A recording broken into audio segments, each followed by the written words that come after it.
Hey, what's going on, everyone? Hello. Welcome back to the channel. We're going to look at the list of tallest buildings in Germany.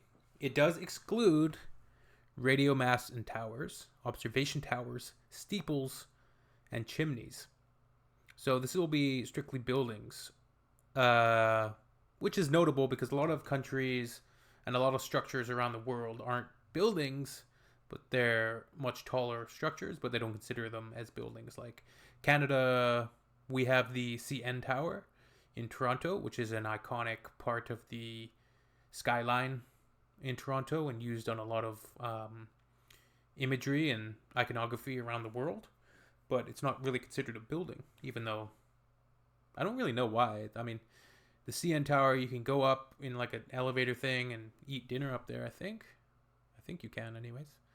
Uh, Other than that, the Canada doesn't really have a lot of tall buildings. Like I think it's called the First Canadian Building, First Canadian Place, or something in Toronto. I've been there before, and it's not really that impressive, and it's not really that interesting architecturally. So buildings, I think, if they're innovative designs, are more interesting to look at, and things that are going to add to your skyline aesthetic. Like Vancouver, for instance, there's very tight restrictions on what buildings can be built because they want to maintain a certain aesthetic of the city and its skyline, and they don't want to block the views of the mountains and etc. They want to be able to always have a perfect photograph for the city. So yeah, why don't we look at this and then the tallest structures in Germany. We might have to look at that on a different video. But yeah, Commerce Bank Tower is the tallest building in Europe. Oh, from 1997 to 2001. Let's take a look at it. Doesn't look too impressive from that photograph. Or actually, it's kind of interesting with these indentation portions here. And of course, the tower structure really extends the height of the building quite a bit. At nighttime, you're always going to get some of the most interesting photographs, anyways, of buildings like this. Messeturm in Frankfurt. Okay, I like the look of that building. It's kind of, on first glance, a little bit like Empire State Building-esque for somebody who is definitely not a expert on design. But even from the nighttime silhouette of it, it's got like that almost, if the top is a bit different, but the Empire State Building, of course, very famous. Other tall buildings in the world, the Burj Khalifa, of course, in Dubai. Tom Cruise famously running down it in Mission Impossible Rogue Nation. Westenstrasse 1. That's a cool building. I like it. There's nothing quite like going in the city and then looking up at buildings. It's always a wonder, especially for the first time people go to the city. They're always in awe. It's fun to take little kids to the city and then, their first experience kind of seeing these buildings, and they're always so amazed by it, right? This Omniterm. Did we just look at that? That looks like a cool building. I like the design of it. I'm just looking for more so cool designs. I'm going to go back and search for structures because we're just getting down to like regular old buildings now. Yeah, let's take a look. Tallest structures in Germany. Structures.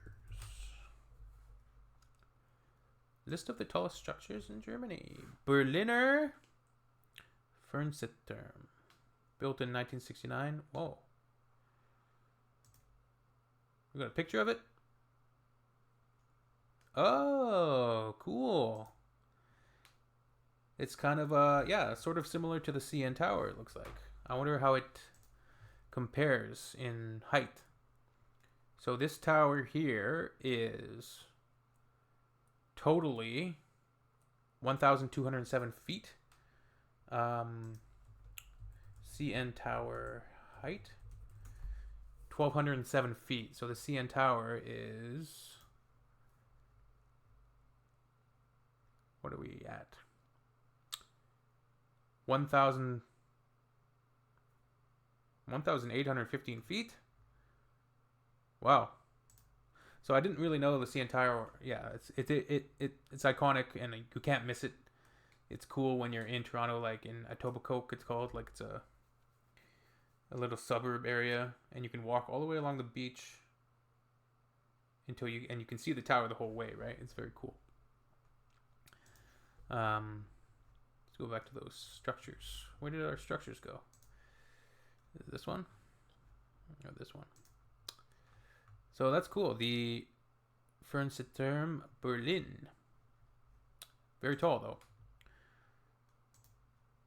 Okay, these are just radio things, so these don't count. These are boring. They have no interesting thing to look at about them. And it looks like the rest are mainly. Oh, here we go. No, they're just radio towers. Boring. Boring. Transition. Okay. This one collapsed, apparently. Okay. Cool. I just want to see if there's any more interesting buildings that we've missed. That's why modern architecture sometimes is not as interesting as some of the older, more beautiful Baroque stylings, as opposed to when we got into more utilitarian design, where everything is bent on practicality and keeping down costs, of course, and things like that. 140 West, that looks like kind of a cool building. How tall is it? Oh, it's just 100. Okay, meters, so it's not very tall. Cool. All right, let me know. I want to look at some of the. We're just getting down to the very boring buildings now. But like this, the Philharmonic Hall. It's very